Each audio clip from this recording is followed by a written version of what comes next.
Leia Healthcare. It's good to live. Proud sponsor of the Real Health podcast with Carl Henry.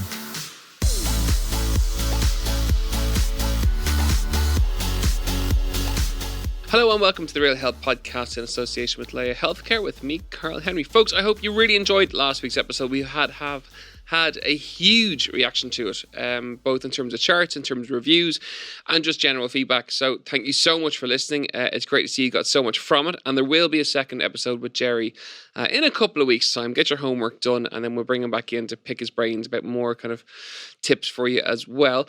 For this week's episode, I wanted to talk nutrition, exercise, and lifestyle, but specifically in the context of shift workers who, have to be honest, anytime we do a Q&A on Instagram, even in terms of the show and the emails that we get through here, shift work comes up time and time and time again. And we wanted to work hard to find the best expert to come in and give you tips that we can find out what the best way is to stay healthy when you work shift work.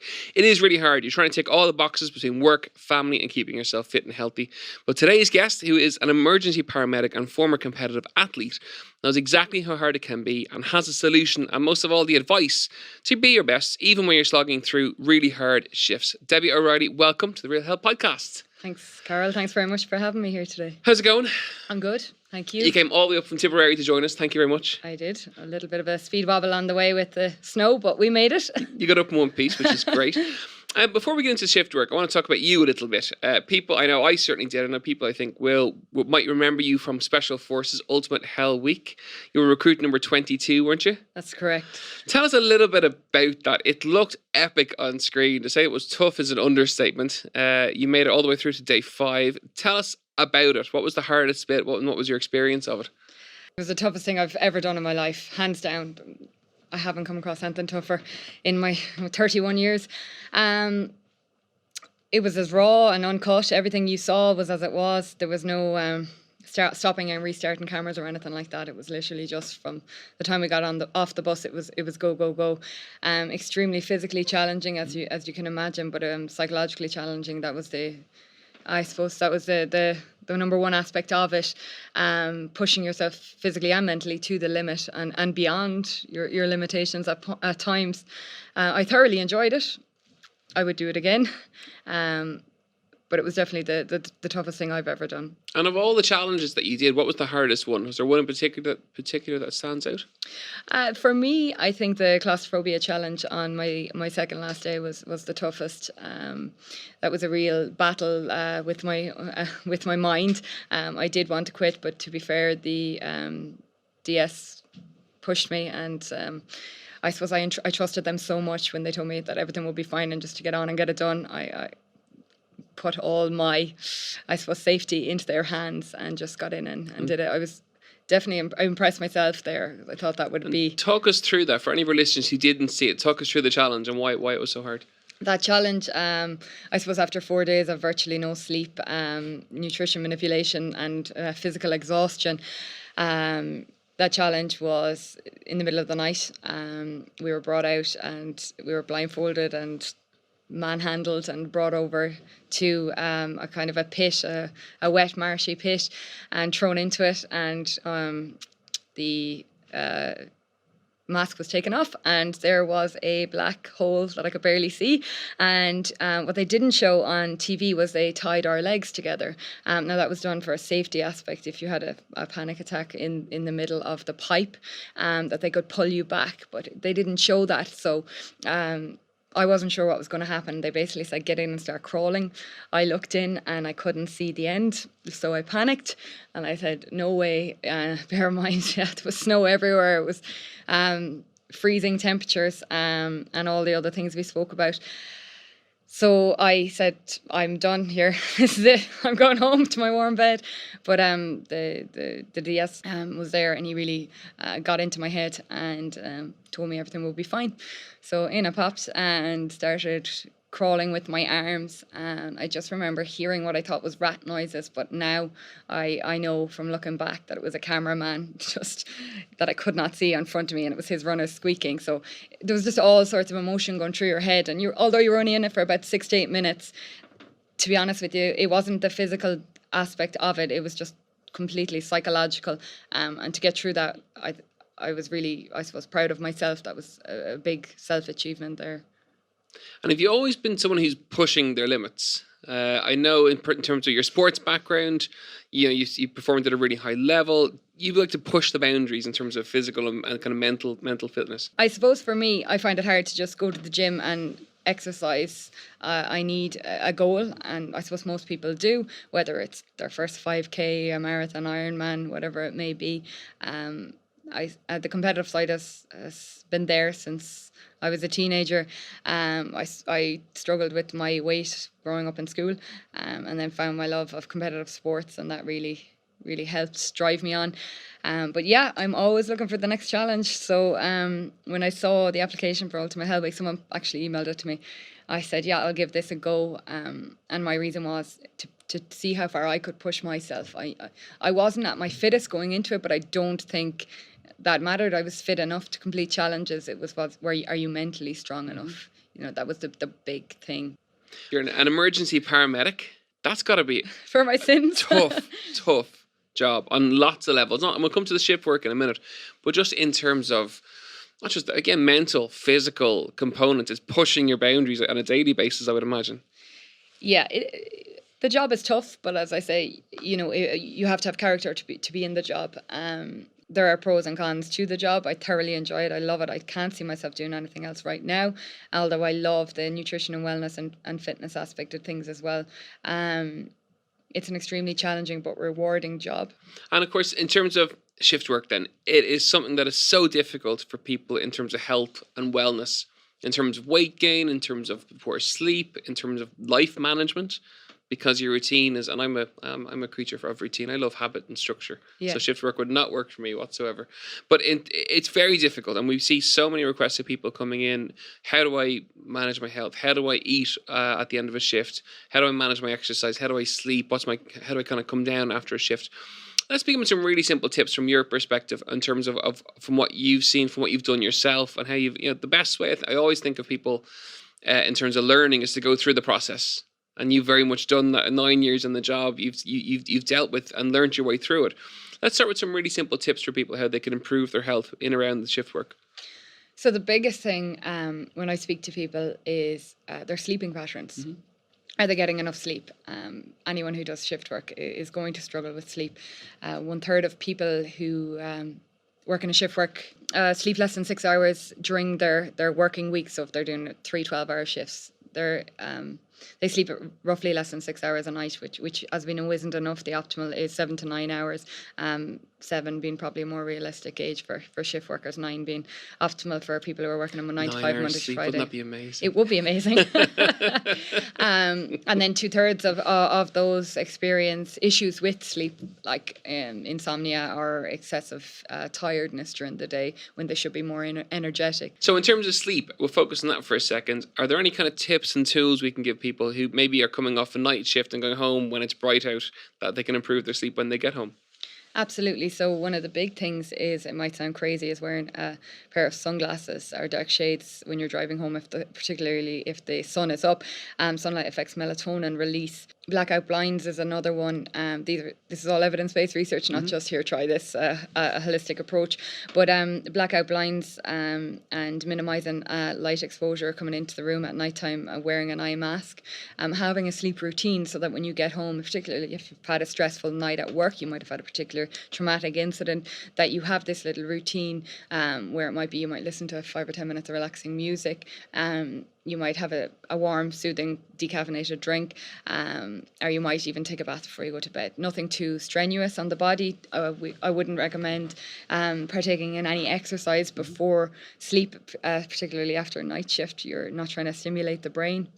A big thing as well, which contradicts certain, I suppose, nutrition programs, is never go to bed hungry on night shift. So your body is naturally colder when you're on night. Many people experience that they're cold basically after working throughout the night.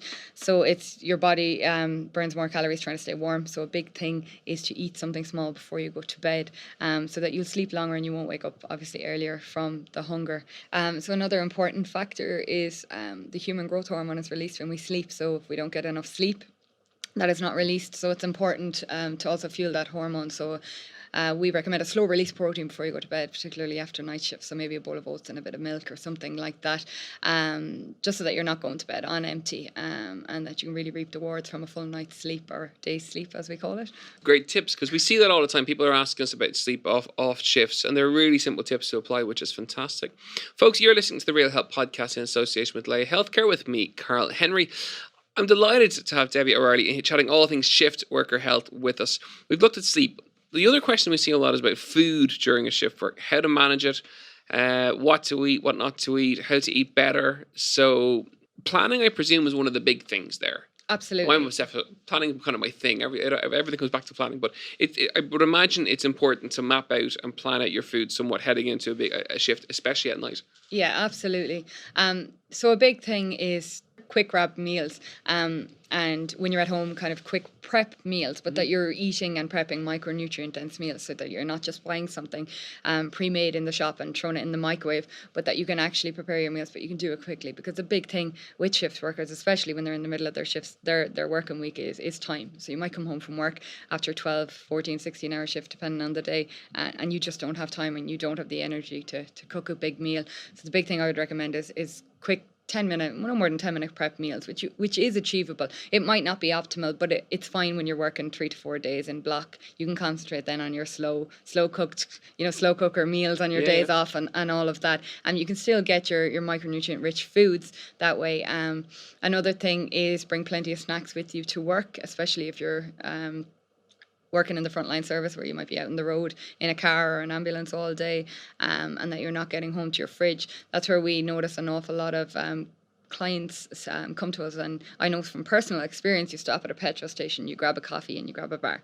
It's very difficult to not grab a bar at a petrol station. Exactly. So they're getting better. So slowly but surely, there's more nuts and kind of seeds and stuff around that you can grab. But when you watch people in petrol stations, and particularly people who are on shifts, they come in, you can almost see them, and they're going for the caffeine, and they go with the bar that goes with it, and it is difficult. Yeah. In terms of your own food for a shift, what would that look like? Just to give people an idea of kind of what you would eat for a normal shift and how you plan it out. Yeah, so I'll try and plan just a day in advance. I'm terrible. If I tell myself that I have to have a chicken curry on Wednesday, I won't want to come Wednesday.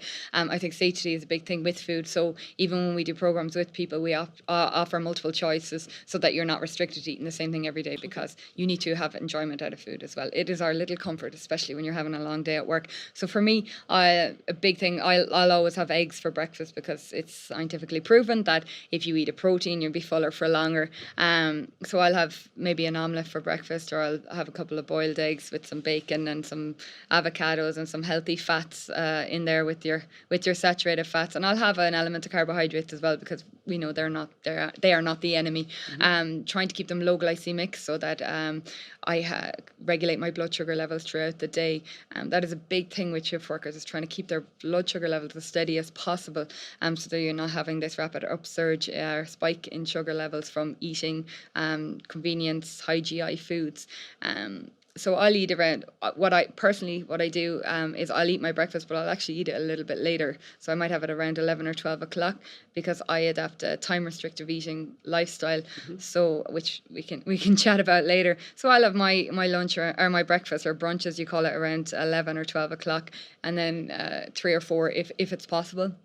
I'll have a lunch, might be a salad, or I might actually have a dinner, just depending on my cycle, and what time I'm going to go to bed at, and then I might eat again in the evening.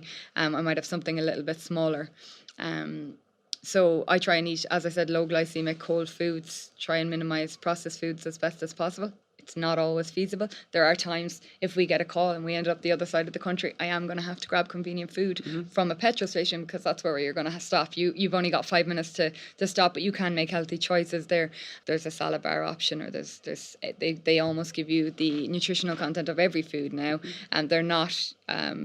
They haven't started doing calories and macronutrients yet, but we know that might be coming down the line in the future. Okay, so choice is a big thing, and taking personal responsibility for staying on track in terms of, to map out your goals outside of what you do work-wise, and then making the best choices when you do get time during that shift. Absolutely. In terms of what you're going to choose, whether it's the healthy option or the unhealthy option. And that very much comes back to personal responsibility. Absolutely. And one thing that I've done in the last 2 or 3 years, which I didn't do before, and as I said, everything here that I speak about is through trial and error. I bring a lunchbox, like every child brings in primary school. I bring a lunchbox to school to work on the ambulance with me. And I will have snacks. I will have my little cheat snacks, as you call them. And if I wanted a little bit of chocolate, I'll have the chocolate as opposed to avoiding it or trying to go for maybe a protein bar that has lower carbohydrate content just to fuel my craving. Whereas I would rather just have that bit of chocolate, get over it, enjoy it, and then get back on track. You know, we need those little perks in life. 80-20. We do. Yeah, particularly. Absolutely. Yeah. And when things are busy and stressful and all of that, that little bit of 80-20 goes a long way. Well, I have chocolate every single day. So it sounds crazy, but I factor it in. I have a little bit of chocolate every day with a cup of tea. And if not, my life would not be worth living. So it's our little comforts, and that's okay. It's factored in. I'll have done a day's work, or I'll have done a little bit of exercise. I'll have eaten well all day, and I'll have a small bit of chocolate. And are there any kind of fluid tips then in terms of hydration for shift workers, maybe towards the end of the shift when they're heading home, for things not to have or things to have during the shift? Yeah, hydration is a huge thing actually that we talk about. The saying goes for everybody, not just shift workers, but particularly like firefighters and paramedics where there's physical exertion there. So hydration is hugely important. I wouldn't say to somebody to drink 2 litres of water a day. What I do say is drink until your pee is a pale yellow. There's obviously some multivitamins there that will discolour your urine. And to know that 1 hour of exercise leads to, or vigorous exercise leads to about a litre of fluid loss. So when you're talking about a firefighter who's wearing, the BA gear and fighting a fire, that's such physical exhaustion and exertion for that hour that they need to really keep an eye on hydration. So they've lost over a litre of fluids in 1 hour. So also another way of looking at it is if you go to the gym and you work your backside off for an hour and then you weigh yourself and you're a kilo lighter, it's water weight you've lost. So you need to keep an eye on that, and obviously electrolytes as well. So what we always say is if you're thirsty, you're 1% dehydrated, so never be thirsty. And tips again for the ambulance, or if you're in a squad car, or you're on a fire engine, or you're in A&E, or wherever you may be, is drink out of a palatable cup.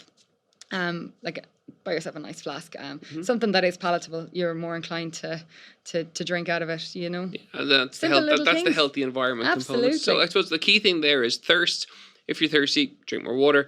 And if in terms of urine colour, to track that over the course of your shift. And if it's yellow, obviously you drink more water until it's kind of not necessarily clear, but thereabouts. Yeah, is a really good guideline. So not only have shift work's been a key component of what you've done work-wise over the course of the last 9 years, but it's also become something kind of business-wise for you now in terms of the fit emergency. So tell us a little bit about that and where people can kind of find out about that. Yes, so the Fit Emergency Challenge, I set it up in late 2018. Originally, I wanted to help my own colleagues, so paramedics, call takers, EMTs, advanced paramedics working for the National Ambulance Service. So what we're trying to do is grab people while they're still fresh, as opposed to them coming to us when they're already ill or injured or severely overweight and it's affecting work. So we're trying to get them at the early on stage. The Fit Emergency Challenge, it benefits everybody. It's not a weight loss program. It absolutely is a part of it, but you could have somebody who's super fit but just is having issues with sleep or how to eat correctly during shift work and things to do to minimize the effects. So we set up the challenge. Initially it was a 12-week program, but we learned from that maybe 5 weeks is a little bit better, and then we run a second one and a third one. So we take on anybody working in the frontline service in Ireland or abroad. Okay. And people want to find out more about it. Is there an Instagram page or anything? There is, yeah. The Instagram page is Fit Emergency. And the website, it's through my other business at the moment, which is Performance Nutrition. It's through NutriFit, NEW3FIT.ie. It's a bit of a play on words. Twitter, the Fit Emergency. Facebook, Fit Emergency will find us, or through the NutriFit Instagram, Facebook, Okay, so and Twitter. You can Google Fit Emergency or NutriFit and you'll find information on everything there. Debbie O'Reilly, thank you so much for joining us on the Real Health Podcast. Much appreciated. Folks, some really good tips there, not just for shift workers, but just for people generally in terms of that sleep routine, the sleep pattern, the fluid, the urine, colour check, all of that. Really, really good tips for health. As ever, if you have any questions, you know where we are. We're at realhealth@independent.ie. We're at Carl Henry PT on Twitter and on Instagram. As ever, folks, have an amazing week. Listen and apply some of the tips that we brought you this week with our fantastic guest, Debbie O'Reilly. And we're back next week with more tips and tools to improve your health. Slán go fóill and have a great week.